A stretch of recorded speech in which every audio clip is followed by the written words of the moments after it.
دوای پرۆسەی ئازادکردنی عێراق ئێمە ساین دەستمان کرد بەم کارە بۆ دانانی پلانمان هەبوو کە کارگەیەکی بۆری پلاسیشی دانین لە سلێمانیا.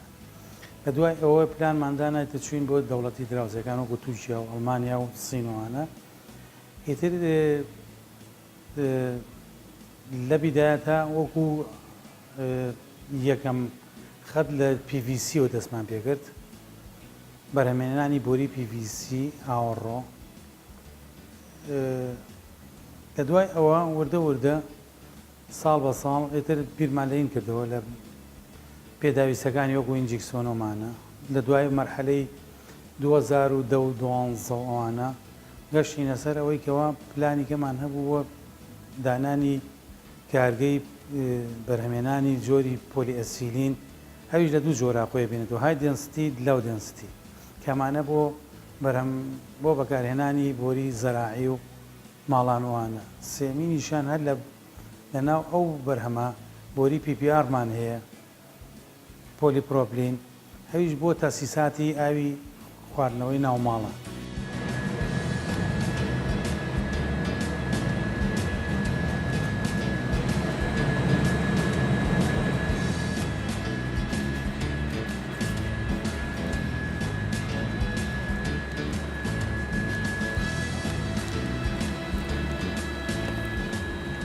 بۆ دروستکردنی بۆری وەکو ئێمە قۆناغی یەکەمان لێرەوە دەست پێگا.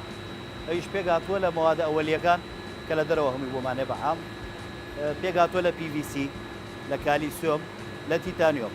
لێرەوە کە دەست پێەکە موادی خامەکان یەکەم جار کە لێرەوە دەست پێەکە لە میکسەرەوە تێکەڵەکەی کە لە میکسەرەوە تێگرێت بە جۆری میکسەر تێگرێت. یەکەم کە موادە خامەکان دێتە میکسەرەوە، پلەی گەرمیمان هەیە تا پلەی گەرمی دەرەجەی 3 بۆ 105 لە پلەی گەرمیە گەرمیەکەین بۆیە تەفاعول و تێگەڵ بێ موادە. دوای ئەوە چیلەری خۆیمان هەیە ساردکەرەوە واتە. ساردکەرەوەش ئەوەی تقریبان 45 دقیقە ساردکەرەوە سارد دێگاتەوە تا ئەوێ بە موادێکی احتیاطی ئەو کاتە ڕەوانەیەکەین بۆ سایلۆ. لە غەزانی جیازەکان دایانین پێش پێواتر ناوی سایلۆ پێڵە سایلۆ لێیا دایانین بوو.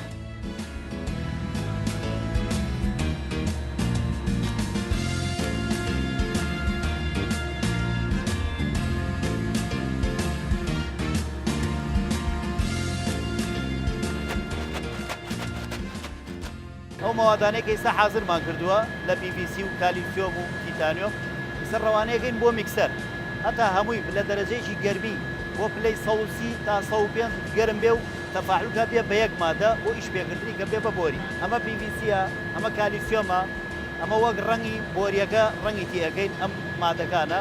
ئێستا هەمووی بە یەک جار ئەنێرێ بۆ میکسەر تێگەڵیەکە ئەبێ بە یەک مادە بۆ دروستکردنی بۆریەکە.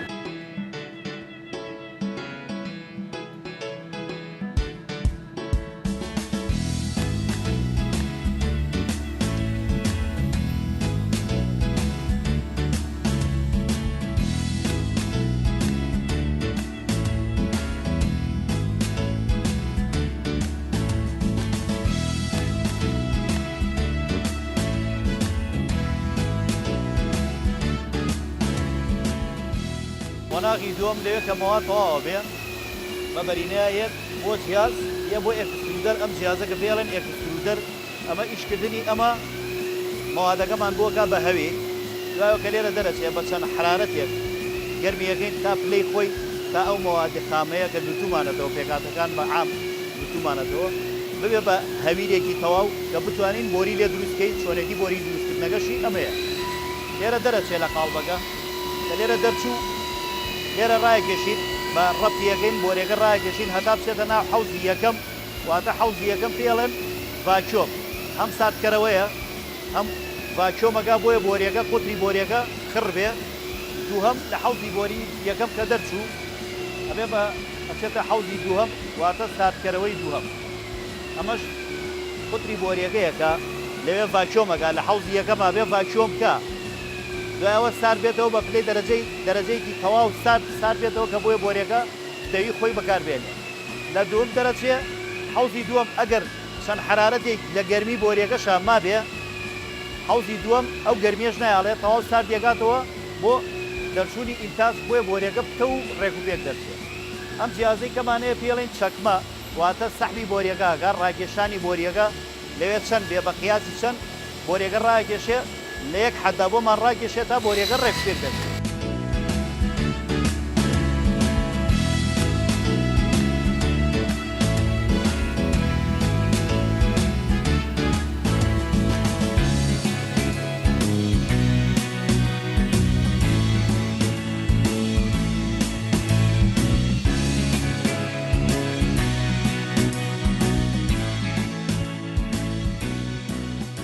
قۆناغەشمانەیە قۆناغی بڕین لە دوای ئەوە کە بۆری ڕاکێشەرەکە تەواوە بە ڕایەکێشێ بە قیاسات چەند قیاسی چەندمان بێ بە عام 6 مەترە چ قیاسێکی گەشتمان بێ ئەی بڕین ئەمە بڕینەکەیە لە دوای ئەمە ئەچینە سەر دروستکردنی کەلەی بۆریەکە چۆن کەلەی بۆریەکە دروستکەین بۆریکە شێ بە ناوی یەکتریە.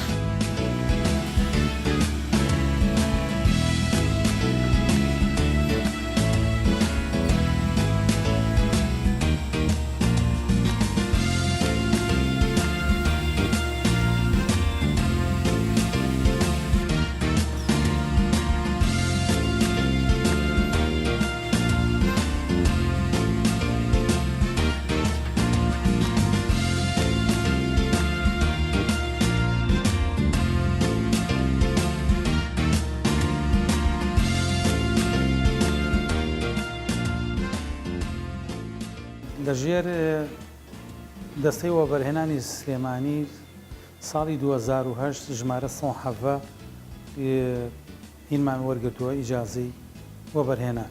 ئەوانەی ئێمە لە 100 ملیمەوە دەست پێکات 160 200 ملیم 250 350 400 500 ملیم هەتا 630 ملیم ئەتوانین بە درێژی 6 مەتر بەرهەم بێنی. وەتاقی ئینتاژی ئێمە بەنیسبەت PVC-ەوە ماهانە 1000 تا 1200 تەن ئەتوانین بەرهەم بێنی. بەنیسبەت پۆلی ئەسیلینیشەوە 250 تا 350 تەن ئەتوانین ماهانە بەرهەم بێنی. بەنیسبەت فیتینیشەوە و گەلی و عەکس و تەقسیم و ئەمانە پێداویستەکانی هەیش ماهانە ئەتوانین دەوری 35 تەن بەکار بێنین.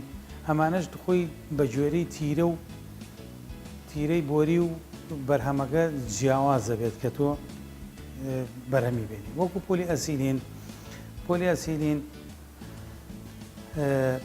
لە 16 ملیمەوە هەتا وەکو 110 ملیم ئەتوانین بە کلافەی 100 مەتری بەرهەمی بێنی. لە دوای 110 ملیمەوە 125 160 200 250 ملیم هەیش بە گوێرەی داواکار هەتوانین 6 مەتری 12 مەتری بەکاری بێنین.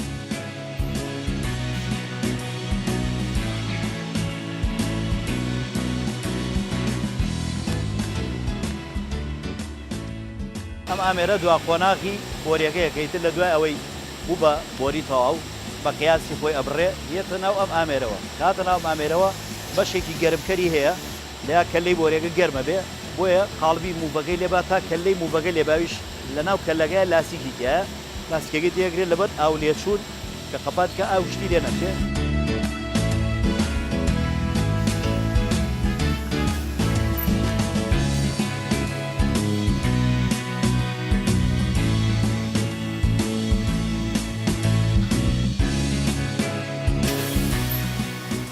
ئێمە چەند شێوەیەکی بۆریمان هەیە وەکو ئەم بۆریانەی سە بۆ ئاوەڕۆ بۆ شوێنی ئیشکردن و شوێنی کارگە و مەعاملەکان بەکارێ قوتری تیرەی بچووکترمان هەیە وەکو 110 ملیم ئەوانە بۆ ئاوەڕۆی ماڵان بەکارێ بەعام گەورەتریشمان هەیە بۆ شوێنی مەشروعی گەورە و زێرابی گەورە و ئەوان ئاوەڕۆی گەورە بەکارێ.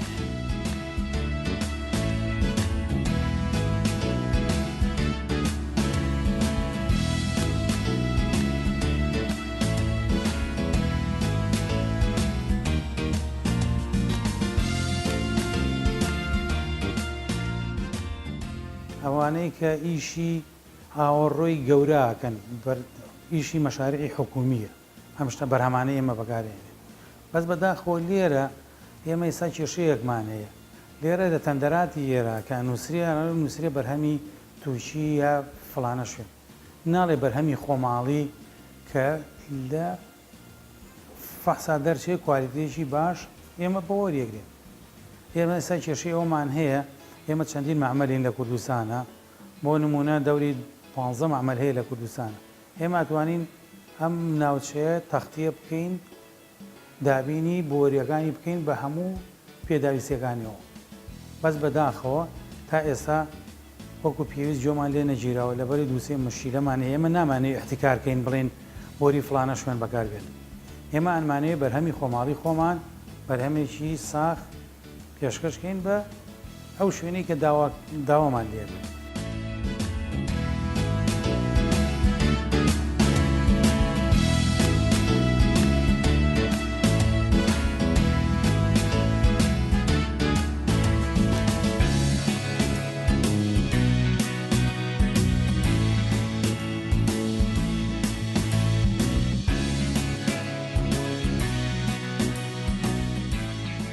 ئێمە چەند شێوەی بۆریانی کە هەمانە زیاتر تابعن بە ئاوەڕۆ بۆ ماڵان ئستا ئەمەمانەیە 3.2 یعنی نە خەفیفە نە زەختێکی واشی لەسرە زیاتر بۆ ئاوەڕۆی ماڵانە بێ لەبەر شێوەیەکی باشە و کوالێتیکی باشیشە وەکو ستاندار لەسەر ستانداری جیهانیش ئەتوانم بڵێم بەکارێت بۆ ماڵان بەکارێن ئەمە سەودەی 3.2 ئەمانەمان هەیە 160 ملیم ئەمیش هەر تقریبەن بۆ این بەکارێت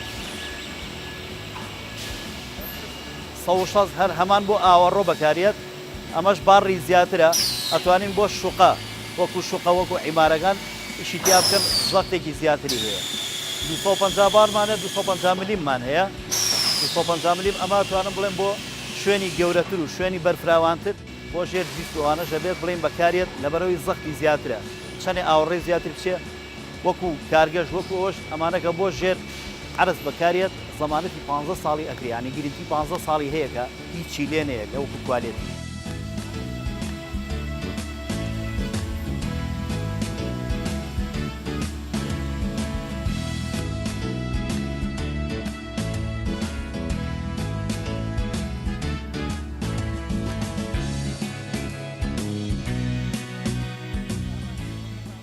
ئەو مەوادە خامەی کە باسمان کرد پێشتر بە هەمان شێوە دوو جیازمانەیە دوو ئامێرمانەیە کە ئیشی پێگەن بۆری کارەبا دەرەکە ئەمەیان دوو خەتە هەمانە لە عینە کاتە دوو خەت دەرەکە ئەمەمان هەیە 4 خەت دەرەکە یعنی لە ماوەیەکە ئەتوانین ئەوە دوو بۆری پێ دەرکەین ئەم 4 بۆری پێ دەرکەین وردەوردە ئەمە بە هەمان شێوە ئەمی ژێرەکە یەتە دەرێ ئەبێ بە هەویر یەتە حەوزی باشۆم بە دوو حەوزی باشۆم ئەوانەیە کە یەک حەوزی باشۆم بوون ئەمە ئەبێتە دوو حەوزی باشۆم لێرە ساردکەرەوە و قوترەکەشی دەرەکە دوای ئەوە بە هەمان شێوە ئەچێتەوە سەحب وەکو ڕاکێشانەکە ڕایەکێشێ ئەوش ئامێرەکە پێڵێن چەکمە ئێوە ڕایەکێشین عینە شێوە قیاسات 2 مەترونەوەی ستانداری جیهانی هەمانەمیش هەردووکیان ستانداری جیهانیە بەسەر ستانداری جیهانی دروستەکرێت ئەمەیان دوو خەتە ئەممان 4 خەتمان هەیە لێرە ئەمە کە چەکمان کوێ چەکمە ڕایەکێشێ قوتری بۆری و قیاسی بۆریەکەمان هەیە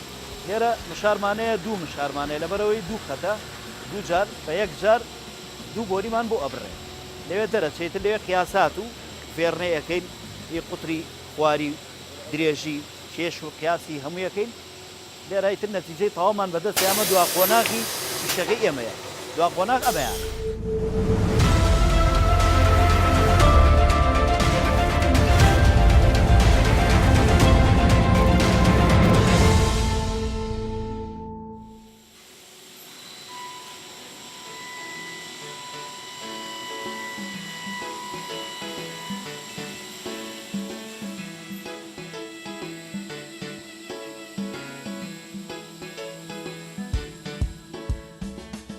جاوەکارین لە حکوومەتی هەرێم لەلایەنینە پەیوەندیدارەکان کە بە هەنامانەوە بێت لە بۆی کەەوە دووسێ گرفتمانەیە یەکەمیان گومرگ تا ئێستا ڕێژەیەکی گومرگ دانراوە لەسەر ئەم بەرهەمانەی ئێمە کە بێت کە تۆزێک بتوانین ئێمە بەرهەمەکانی خۆمان زیاتر بفرۆشین و بیکەین. دووەمینی کارەبا وەکو پێویست لە پڕ لە دوو مەرحەلا کارەباکانی ئێمەیان زیاتر ئێمە وحدەیەکمان بە 30 دینار وەرەگرت و بە 75 دینار لە ساڵی 2016 2007 بووە بە 100 دینار. ئێمە ئەمانەژە بێ بە ئاستەنگ بۆت ناتوانێت ڕکابەری بەرهەمی دەرەوە بکەیت ئەم دوو جۆرە ئەگەر بکرێ پشگیریمان بکەن ئێمە بەدڵنیایی و ئەتوانین نییە تەختی کوردستان بکەین و بەرهەمەکانیشمان هیچی لەوان کەمتر نییە.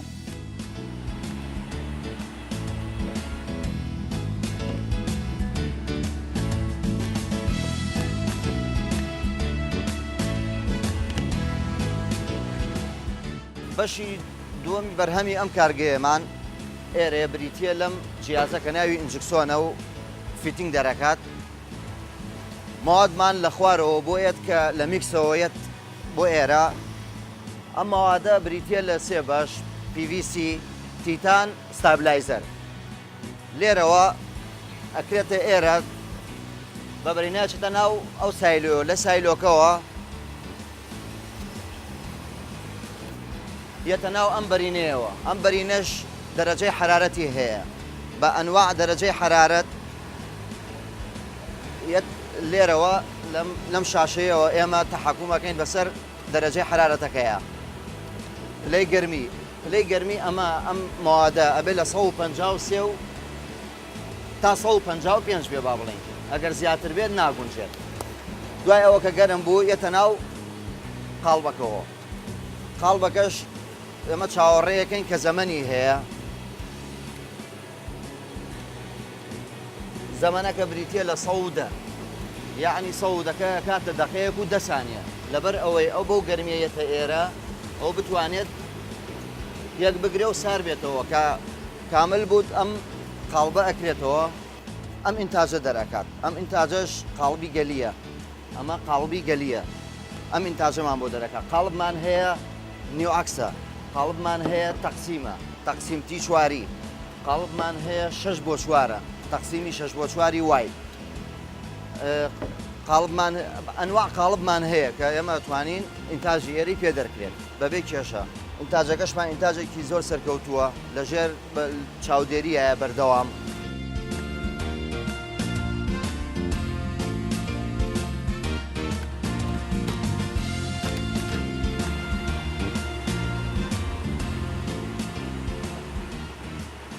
وەزارەتی پیشەسازی تا ئێستا دوو شوێن ئیجازە ئەیە بە مەعاملەکان.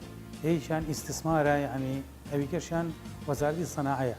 هەم دوو وەزارەتەی و هیچ هەمانگیەکیان نییە بەیەکەوە. ئەو بەجیا ئیجازەیە و بەجیا ئیجازەیە. لەوە چییە؟ ئەمەش ئاستەنگ دروستکە لە مستەقبەلە. چکە هیچیان ئاگیان لەوە نییە کە بڕینە. دووەمینیشی مەیدانیە وەکو پێویستە وەزارەتی سەناعە تا ئەم دەقێش تام دقیق قسە لەگەڵ جەنابتان ناکەم، نەهاتوون بۆ ئەم کارگەی ئێمە بڵێن دەستخۆش گیر و گرفتەکانتان، ناڕەحەتەکانتان وەکو ئیستثمار بەعزە کار ئاسانیەکیان بۆ کردوین. ئێمە سوپاسیانەکەین. لە بیدایەتە گومرگ و زەڕایی بۆمانە بۆ ماوەی 5 ساڵ لیان نەسەنین. ئەوەش جمایی دڵخۆشی بوو لەبەرەوەی تۆزێ هاندانی تیا بوو ئێمە. بەس ئێستا ئەم دوو مەرحلەی کە لە باسم کرد، یەکەمیان گومرگەکە، دومیان کارەباکە کە چاوێکی پێ بخشێنەوە بۆ ئێمە زۆر باشە.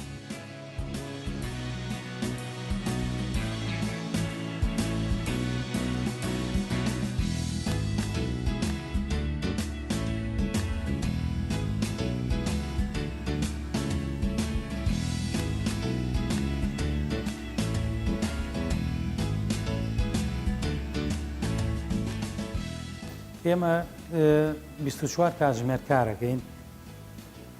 لە 175 کارمەندەکانمان کوردن.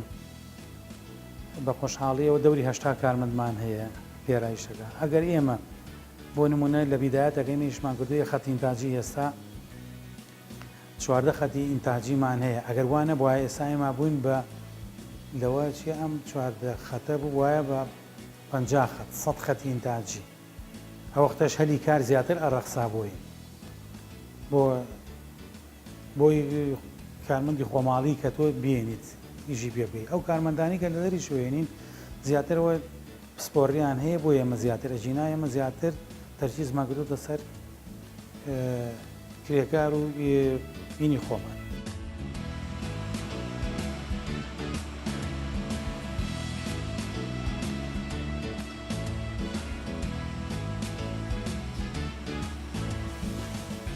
برادێ پرسیارێکی لێ کردین لە پێشانگایەکی نێودەوڵەتی لە هەولێر، وتی من لە ئێران ئەخوێنم بۆ بزنس وتی وتم ئەمزانیوە هەر لە کوردستانە بەرهەمی بلۆگ هەیە تا ئێستا نەمزانیوەکەوە ئەم جۆرە مەعاملوەمانە لە کوردستانە هەیە بەداخەوە حکوومەت تا ئێستا وێبسایتێ شوێنێک دیاریکراوی نییە بۆی کە کەسێک کە لە دەرەوە بێت بچێتە ناو ئەو وێبسایتەوە بزانێ ئایا لە کوردستانە چەند گەرگەی پۆلی PVC هەیە پلاستیک هەیە خشت هەیە ئاسن هەیە شیژ هەیە چیمەنتۆ هەیە مەگەرەوە پشێک گابرا بچێت لە وەزارەتەکان لەوێ پرسیارکە جیناوەکو وێبسایتێک کە کار ئاسانی بچێتە ناوە ناتوانێت ئەم کار ئاسانیت تا ئێستاش نەکراوە.